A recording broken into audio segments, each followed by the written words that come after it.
The strange crown. There was a kingdom in ancient China, the kings of which used to put on a strange cap. It was made of the skin of a jackal. Why? Well, we must tell you the full story behind it in order to answer the question. In the old there lived a young man named Atang in a small hut on the outskirts of a village. He had no property except the small land surrounding his hut. But that was enough to sustain him. How? Surely, this too is a natural question. The answer is on his land stood a pomegranate tree. Whoever had once tasted the fruit would give any price for enjoying it again. No wonder that Atang's pomegranates were famous. He had raised a wall around his small land and, at night, slept under the tree so that no thief could plunder it. One morning he saw that a number of ripe pomegranates were missing from the tree. He found no human footprint on the ground. He was surprised. He was even more surprised the next day when he found even more pomegranates gone. Atang pretended to sleep but kept awake during the next night. Soon after midnight, he saw a jackal entering through a hole in the wall and jumping at a fruit. Atang got up. The jackal began to run. Atang gave it a chase and caught hold of its tail when it entered the hole. But the jackal slept away. In the morning Atang deposited some strong gum in the passage. When the jackal entered it again, it got stuck in the gum. It could not free itself, however it tried.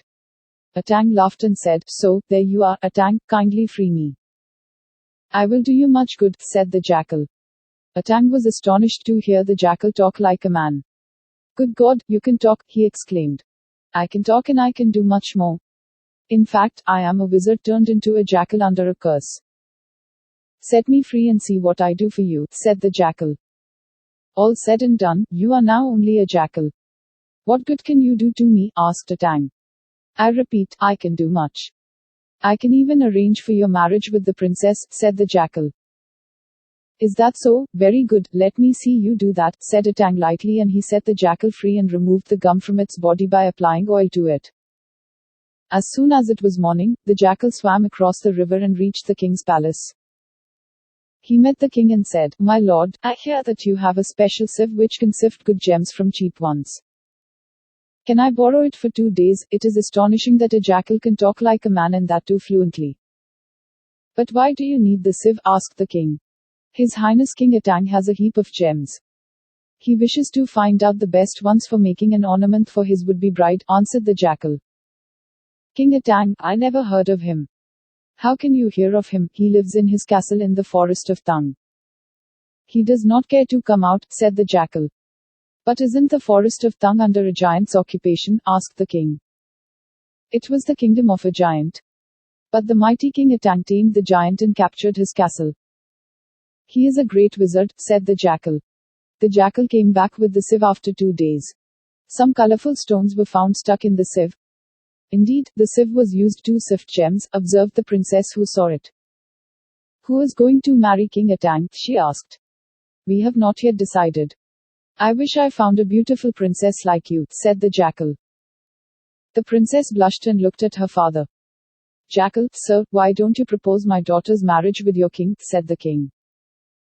"I am authorized to finalize any proposal if I find it good enough." "Well, let us fix the date," said the jackal. The king was happy. The date of the wedding was fixed. The jackal went back and brought Atang with him on the appointed day. Atang was in his soiled clothes. The jackal kept him standing in the river and ran to the king and said, feigning sorrow, "My lord, King Atang was coming with his party." A sudden flood swept the members of the party. But lucky is the princess, for her bridegroom is alive. However, his royal robes got soiled. He took it off in disgust and threw it to the current. He is now standing amidst the river. The king rushed to the river bank with new robes. Atang put on new clothes and marched to the castle. The wedding was performed. Atang spent some days happily in the royal castle. Now he must return home. "Are we to expect some people from Tung who will escort our son-in-law and daughter?" the king asked the jackal. "They are already camping on the other side of the river. I forbade them to cross the river lest there is once again a flood," said the jackal. Some merchants were camping on the other side of the river. The jackal met them in advance and said, "Take care, bandits are coming, what should we do?" the leader of the merchants asked in a panic.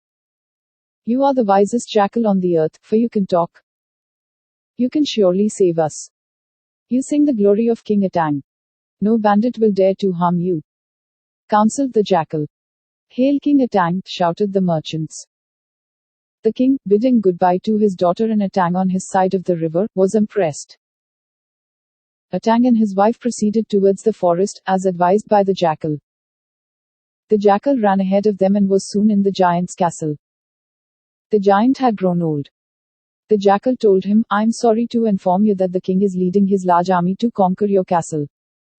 But I am old and sick and am unable to fight," lamented the giant. "Hide under a stack of wood. I will see to it that no harm comes to you," said the jackal.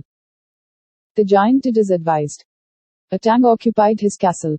People of the forest who used to look upon the giant as their king now accepted Atang as their king. The giant lived in hiding till his death. The good jackal used to feed him without fail. Years later the jackal died. Atang wept and made a cap out of its skin. That became the hereditary crown of the dynasty that began with him. Thanks for listening. Please do like, share and subscribe to our channel. See you with another story.